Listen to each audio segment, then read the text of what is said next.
Peace, family. Bless you. Welcome to the journey. I'm your consultant, Jeshurun, the Promised Land consultant, and you know the motto around here. Pull up at the I'm J. dedicated to serving you, family, from sun up to sun down. Dedicated, family, to seeing you planted, growing, and manifesting in your promised land. And the message that I've been in the kitchen cooking up for you, family, is none other than don't hit the brakes, rep your faith. One thing I've noticed through my own journey and the journey of many other people is as people are progressing from stage to stage to stage, as they get closer and closer to the land that flows with milk and honey, is simply this: they become afraid to rep their faith.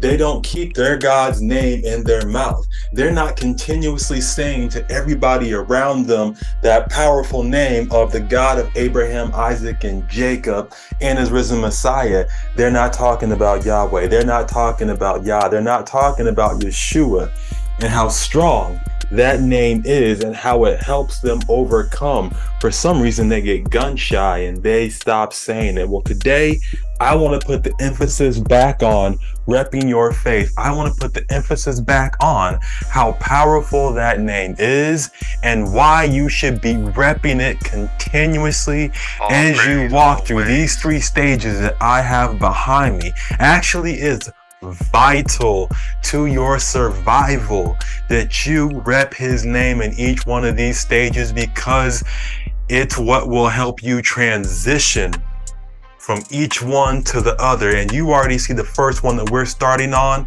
is bondage. Bondage. Bondage is something that we all have. We all have that weak point. We all have that weak place. We all have something that holds us back and keeps us down at different times, and overcoming that, breaking those bonds, breaking those chains, kicking away those different entities that are latching onto us is once again vital to our survival.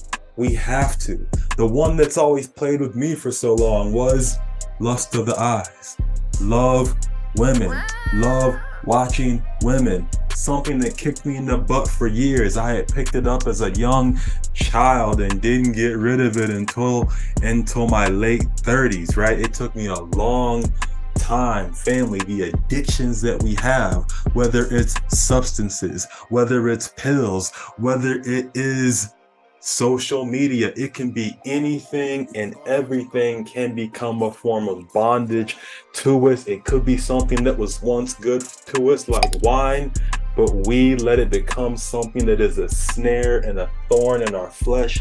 Get rid of the addictions.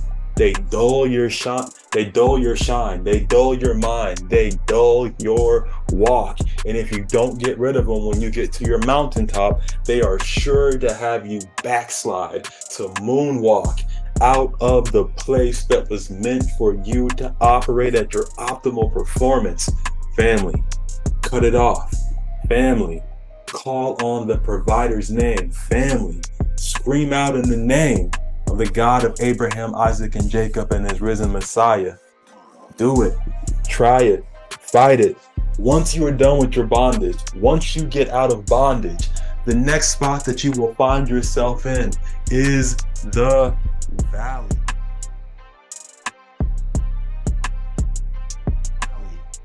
A lot of people try and get out of the valley. A lot of people don't want to go through the valley. A lot of people hate it here and don't want to be here because the valley represents lack. Really, this shouldn't say valley. This should be the wilderness, and the wilderness and valley should be switched, but whatever, right? Things happen. So anyway, the wilderness is a place of lack. It's a place of leanness. It's where you don't have what you want. It's where the Creator has you in a low place and he's connecting with you, showing you the chinks in the armor that you have because of the addictions that you had. You just came out of bondage. He puts you in the wilderness. This is your training ground, and he's saying, this is what we're about to work on. These are your exercises for today.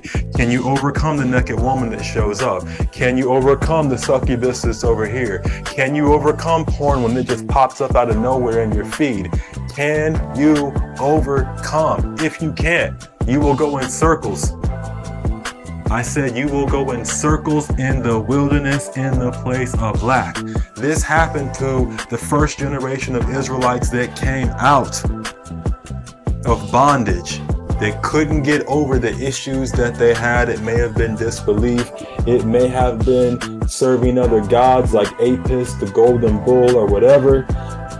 The ones that couldn't get over that, they died in the wilderness. They died in the wilderness. They perished there because they couldn't get over their bondage. They couldn't get over your addiction. Fight it. Get rid of it. Throw the haymakers at it that you need to throw at it and get rid of it. It could be getting out of whatever environment you're in. It could be getting rid of old friends. But get rid of your addictions and don't go back to them, because the nation of Israel tried to do this too, where they were in that place where there wasn't water, there wasn't food, and they wanted to go back where they came from because they couldn't take the wilderness. Family, don't fall for it. When you're in the wilderness, when you're in the valley, understand and know that this is your training ground. This is where the chinks in your armor are being pointed out. Yes, it's a painful place, but when you are in this low place, when you are in this barren place, the Creator is the closest that he has ever been to you. And he's talking to you every day. He's giving you signs every day. He's talking to you through his creation every day. You just have to sit down. You just have to be silent. You just have to know where that secret place is. When you close your eyes and you connect with the Most High and you praise him and you give thanks and you focus on his word. This is what you should be doing when you are in the wilderness, even though it says valley right here. Man, anyway, y'all know what it's supposed to say. It should say wilderness. But anyway, when you are in the wilderness, this is the closest that you are going to be to your maker, because it's just you and him. But it's just you and him. It's just you and him there. And he's showing you the way. He's showing you how to get better. A lot of people don't want to take the steps and do what is necessary to get better because they'd rather be stuck in their bondage. They'd rather be stuck in that bondage. And he doesn't mind leaving you there in the wilderness, stuck with your bondage, and you just perish. You feel me? He'll do that to you, you dig? He'll just leave you wallowing in your grief and in your pain if you don't want to get better. Don't be afraid to progress, because what the addictions will do to you is not pretty. So once you advance out of the valley, the next step, which is the best step,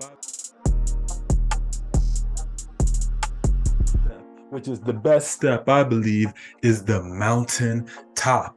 This is where you are in your promised land. This is where you are resonating at your optimal performance. This is where you wanted to be. This is what you dreamed of. Congratulations, my friends. You deserve this. You needed this. This had to happen. But beware when you are on the mountaintop, because one slip and you come tumbling down, and it's a long way down. And it hurts when you fall down a mountain. It's never happened to me, but I can only assume that it hurts. And let me explain to you what I mean. When you get that promotion, pride starts to build, because you've conquered bondage. You've conquered the valley. You've came out. You've talked to God. You've done all this great stuff. And now you climb the mountain that other people couldn't get to. And when you get that promotion, you start collecting things, you start buying things that you've wanted, and fatness begins to set in. And when people get fat, they become content. And when people get content, they forget the God of Abraham, Isaac, and Jacob, or they forget, if they're secular, the things that they did to get there. Because even if you're secular, God's still talking to you. He's still taking you through he's still trying to take you out of bondage. He's still taking you through the valley. He's still trying to give you good things. His the sun rises on the good and the bad. You know what I'm saying? So everybody's going through this process, but when people get on top, that's when they get fat. And when they get fat, that's when they get lazy. And when they get lazy, that's when they stop putting in the work. And for us that believe in the Most High and give praise, love, adoration to his name, what happens is this: we stop repping our faith. We stop giving time and attention to what we should, and we start coming down that mountain, because now our actions are focused on self. Now pride starts creeping in, and we start acting out in ways that we never should. And this happened, a great example of this happened to the second king of Israel. And what happened to this individual, which was King David, was he had conquered most of his enemies around him. The Lord had given them rest. His armies were out without them, doing their thing, and King David was at home enjoying the fruits of his labor. What we all want to do, right? We want to eat good. Well, while he was doing that, one day he was on top of his palace. I think he was on the rooftops doing something. And as he looked down, he saw a beautiful married woman. He took her, he smashed. He wasn't supposed to. He was out of pocket. He was out of line, and he paid dearly for it. And it put him back in the wilderness to get reproved, back in the wilderness to get reconnected with what he should have been connected with from the very beginning. But when you're on top, once again, you get complacent. And this is what happened to the second king of Israel. He got complacent, and he made some bad moves. As I said, he had got out of line, he got out of pocket, and he had to go back to the valley. And actually, he let one of his old addictions get to him, which is what got him back into the valley, because, you know, he was kind of a sex addict, so to speak. He had a lot of wives. But when you're on the mountaintop, stay humble. Pay attention to those old addictions that might be trying to creep up, because now you have the finances to get what you want. Pay attention so you can stay on top. It's not easy to stay on the mountaintop. Many of us, the majority of us, will backslide. Family, before we get out of here, before I let you go, there's one Bible verse that I want to leave you with, and it says this: some trust in chariots, some trust in horses, but we will remember the name of our God. And that's what this whole little spiel was about. Don't hit the brakes, rep your faith. As you are going through this life, don't trust in the man-made things. That represents the chariots. Don't trust in nature. That represents the horses. Some people think that the amount of land they have acts as a defense. They might think that this, where they live at, whether it's North America, South America, Africa, China, they think that that is their defense. Or they might be relying on some type of substance like ayahuasca or weed to be their defense and heal them. But don't trust in none of that. Don't trust in none of that. Trust in the name of the God of Abraham, Isaac, and Jacob, my friends, and his risen Messiah. That's the key to unlocking the door to staying on top of your mountain. It's also the key to getting out of bondage, and getting out of the valley when you find yourself there, my friends. With that, I'm Jeshurun, the Promised Land Consultant, dedicated family to serving you from sun up to sun down. Dedicated family to seeing you planted, growing, and manifesting in your promised land. And you guys already know, it's my last day on earth, like, comment, subscribe. If you don't, I'm gonna get you.